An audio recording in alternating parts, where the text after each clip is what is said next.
what's going on, guys? Welcome back. It's Claytano. Thank you so much for tuning in as always. And we're back with another Dungeon Hunter Champions video. And today I want to talk about a stat that rarely, if ever, gets talked about because people think it's irrelevant, people think it sucks, people think it's bad. But I'm here to tell you that I think there's actually ways that we can utilize move speed in the game currently right now, even though there's not necessarily any champions that actually scale based on move speed specifically yet. Although Dungeon Hunter Champions is coming out with a lot more units on a very consistent basis, so who knows, maybe in the future we'll actually see something like that come out. But today, like I said, I want to talk to you guys a little bit about move speed and where I think it's useful as of right now. So first and foremost, though, the funny thing about move speed, guys, is if you haven't noticed, it doesn't even show up as a stat on your champion's stat page or its info page, okay? So I definitely have move speed on Ballarat, an additional move speed, and you can see right here, move speed plus 5%. However, there is no way to actually gauge how much move speed you have on a specific unit, whether it's a lot more than another unit or a lot less than another unit. There's absolutely no way to know. So again, that may be the reason why people think it's irrelevant, because they can't actually see it tangibly listed there under their champion's info page. Now, if Dungeon Hunter Champions does actually change that, or Gameloft changes it to actually show your move speed, it might actually make it a little bit more relevant because people will actually be paying attention to it. All right, so the next thing I want to talk about, though, is it really usable in dungeons like Steel Widow 10, Elder Drake 10? Is it really usable there? In my opinion, not really, because it's a very small space. Your units are going to be moving around anyway, and they're just going to be attacking the boss, and there's not really anything else that really, again, is going to scale off move speed. The only thing that I can really see that it does actually make a difference is for the units dodging the skills from the bosses. Other than that, it's not really a big deal in PvE. Does it matter in 5v5 PvP? Absolutely not, because gear doesn't matter at all. So whatever the unit has base stat wise is what it's going to bring into 5v5. Now, the nice thing again is if we were to be able to see it in the info page, maybe that would actually change what units are used more often in 5v5, because we could say this unit actually has a little bit faster speed, so it can outrun another specific unit. Maybe something like that. Or maybe they're all just 100 move speed. Maybe everybody's across the board 100 move speed. I'm not sure because I can't actually see the stat itself. Okay, but where I think, and what I want to do now is I want to tell you guys where I think move speed is actually very useful and very viable, okay? So the main area that I think you guys can use it is in arena offense and arena defense if you guys play it right. And what I want to do is I'm going to bring in Ballarat. Okay, that's my water grader demon. This is Ballarat. I'm going to bring him with attack speed on his shoulder pad first, and then I want to bring him into a couple matches with this move speed shoulder pad that I actually just leveled up for the video, so that way you guys can see, is there really a difference? Does it make a difference? And kind of the like I said, the strategy behind it as well. So I'm going to go ahead and click on battle, go to arena.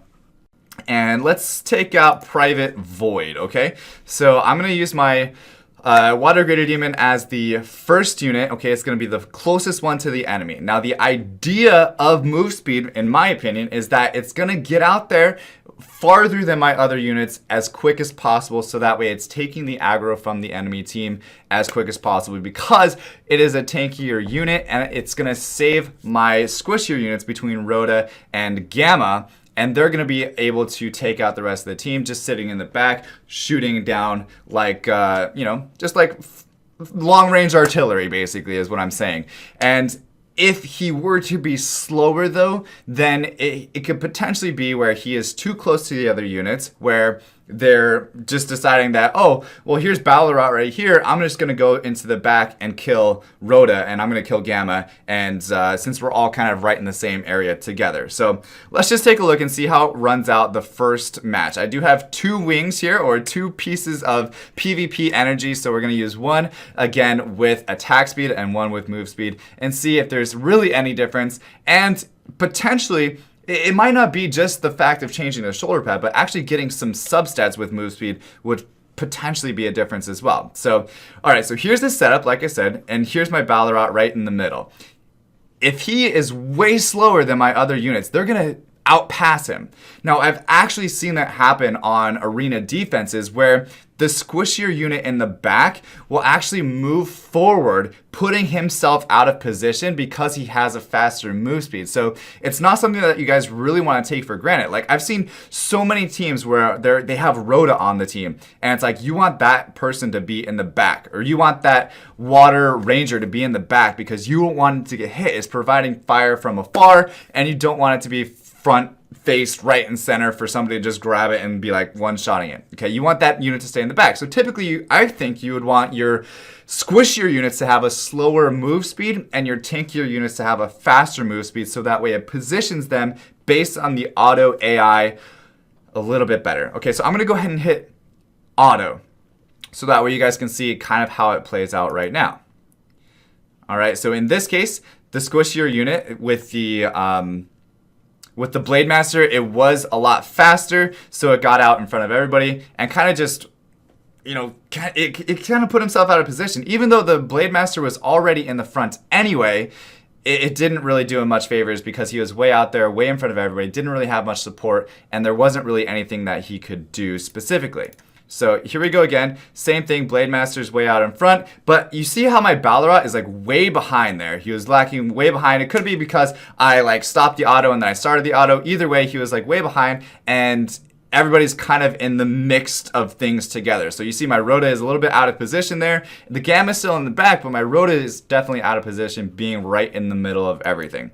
So you guys can kind of tell how move speed actually can potentially very well be relevant and something that you guys should definitely pay attention to, in my opinion. So let me go back. I'm going to change out my shoulder pad from the attack speed on Balrog to a move speed instead. Okay, so I'm going to go here, gear. I'm going to grab this. I'm just going to equip it and hit remove. Yep, accept, all good. So now he has a plus 12 move speed shoulder pad, but again, you still can't really tell exactly how much move speed he has. So he has 17% move speed on his glove, which is, I think it's really nice. I think move speed is actually pretty relevant. So he's got move speed there, he's got 29% there, he has nothing on that piece, but he has 4% there, and the last one here, he has 5% there. So total of about 9 plus 29, that's like 38, plus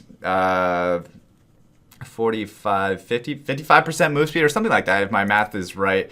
And could potentially go even higher if I plus 15 that shoulder pad. So I'm going to go ahead and go back to arena, and let's see if we can find another person. Let's go, I don't know, bench.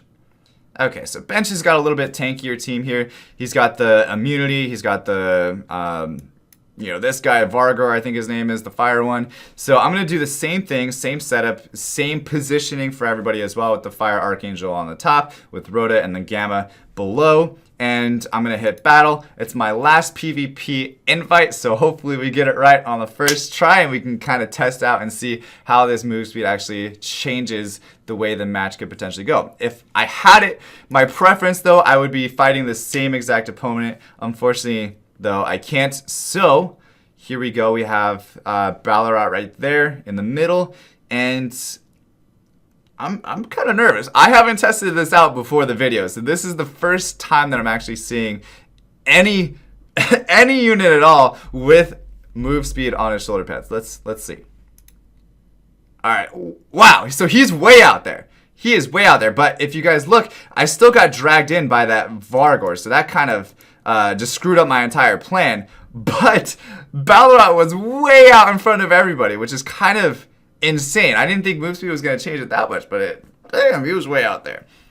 So now everything's kind of a mess though, because the Vargor kind of got in there and dragged in my Gamma. So I could probably actually just go out there, and I would say I could potentially target the Balrog next time and might be able to have a little bit better luck. Maybe I can still have a win at this one with the Rhoda. Rhoda's a little bit hard here right now. All right, he was able to take him down, but 10 seconds left. I don't think he's going to take care of that Water Basilisk and the Vargor, especially not Vargor, because he doesn't have elemental advantage. So I'm going to lose this first round. Definitely going to lose this first round. Was it because of the move speed?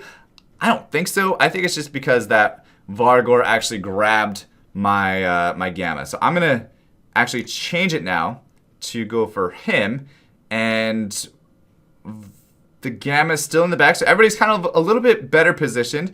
Vargor could potentially grab my people here very soon, though. Gamma was able to make some pretty quick use of the team, though, and okay, a little bit different outcome here, just because the Vargor didn't grab my Gamma. I'm pretty sure that's the only reason why. But if you look at the Balderai and how far out he goes with that move speed, it is actually extremely, extremely fun to see how far he actually goes out. Plus, the Gamma got a nice damage on there with the stunned Vargor, so he didn't really stand a chance to that.